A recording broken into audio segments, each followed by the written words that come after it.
So welcome to another Budget Model Railways video, and this is an update on my Freelance European continental layout, which, big change, has a new home. It's now in our shed.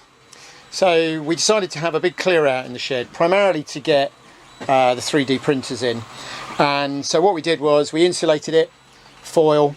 The roof is foiled and polystyrene and hardboard, and then this is foil and MDF cladding, so we're hoping it'll be pretty weatherproof. And then it's in here. The study where it was gets very hot in the summer, so the idea was to move it in here out the way. So this is the layout in its new home. This is a new locomotive, so an awful lot to talk about this week, so I'm afraid those of you that like watching 2 or 3 minutes of video might find that this goes on a bit longer. So the new loco there is a Freelance one. It was made from what I believe were 2 GP9 bodies that I got for about £3 each. If Douglas can at the end, I'll get him to put some stills up of some of the construction of some of this. But it's one of those chassis. It's a Mahano chassis, one of those, with the 2 GP9s. You'll find the light keeps changing. I'll show you why in a minute. 2 GP9 bodies, so it gives me a fictional Freelance loco. These locos are just fabulous. I was even shunting with it the other night. They run incredibly slowly and smoothly, bearing in mind that I paid around £10 or £12 for them a couple of years ago, and even now the chassis are only costing about 20. So I'm rather pleased with that one. We've got quite a big change, in fact, on the loco roster front. So I've lined up my ones there at the back there. Bear with me just 1 second. I just need to go and do something with these lights. There we go. They'll stay on now. I'll explain what this is about. This layout is running on solar power. So Doug's rigged up a solar panel on the roof, and it drives a inverter there, and we've got a large battery box. So all the lighting in here is on battery power, and the loco is running on battery and solar power, so it's very ecologically sound.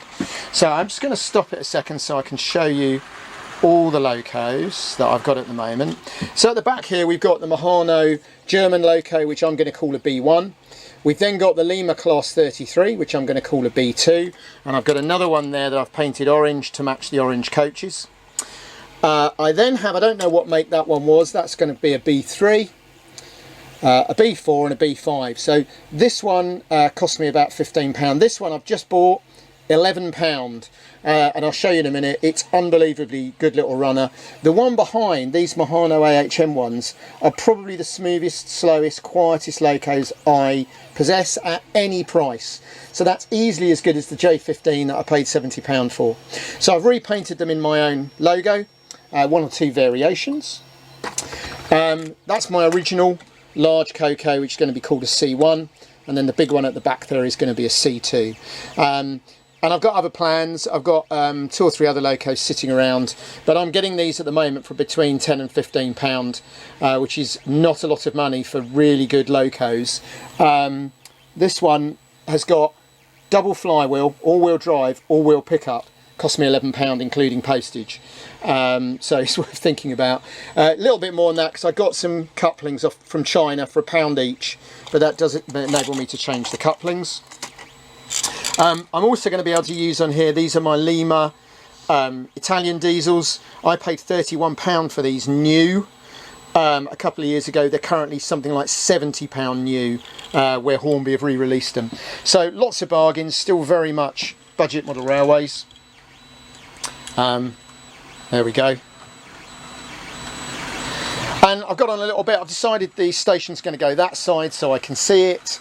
Oh, of course the hill is new, isn't it? I'm rabbiting on here, and some of you are shouting at me to say what's going on with the hill. So I took a look actually at this layout. I'll take the blank bag out of the way. That was my little N-gauge layout. And I realised that the plan of that was ideal, where you have a hill that gives you a little bit of a tunnel and a road running down. Going to put a little bit of the town on the top there. Not sure about the coal stone hopper at the moment. Hills have been done the usual way, ready mix filler, swapped on, just splodged on, and then black wash and dry brush. And obviously I've got to do something with the grass. Pillbox there is one of our new models. We've got 2 pillboxes in our range. Should anybody want to have a look Pillbox on their layout. So what I'll do in a minute is I'll just get some more locos running, and I expect Doug will put some music or stuff like that over them. So this is our new home for the time being. 3D printers in there. I've got my shunting layout temporarily stored there. I've got my town layout over there. This is some of my HO collection, some coaches and a few locos waiting to be done up.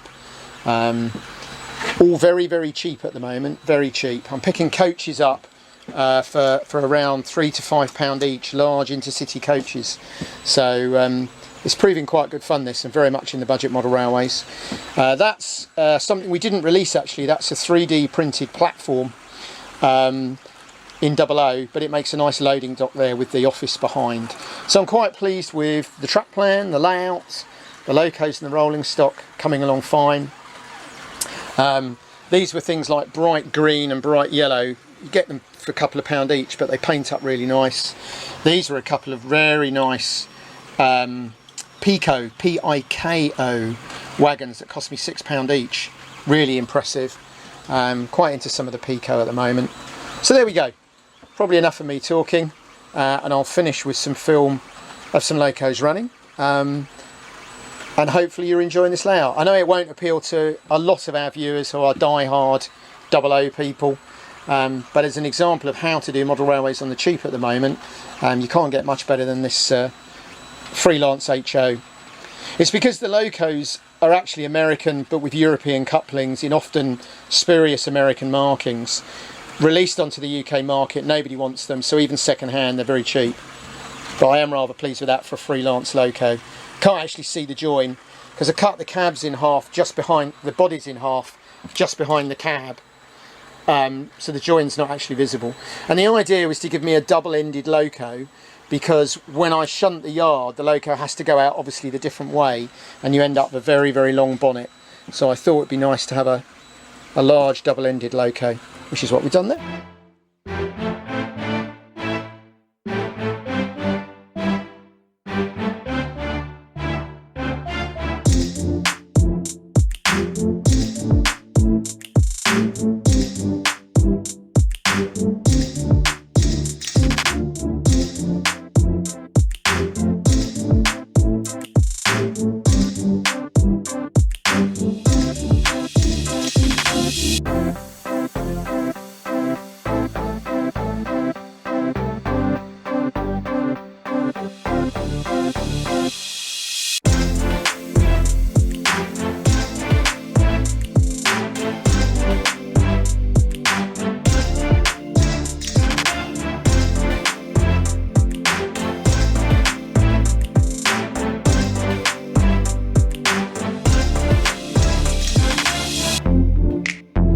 Hi, thanks for watching the video and for the nice comments. Click on the left for a previous video in this series, click on the right for another video you might enjoy, and please don't forget to click to subscribe, like, comment, etc. Thanks again.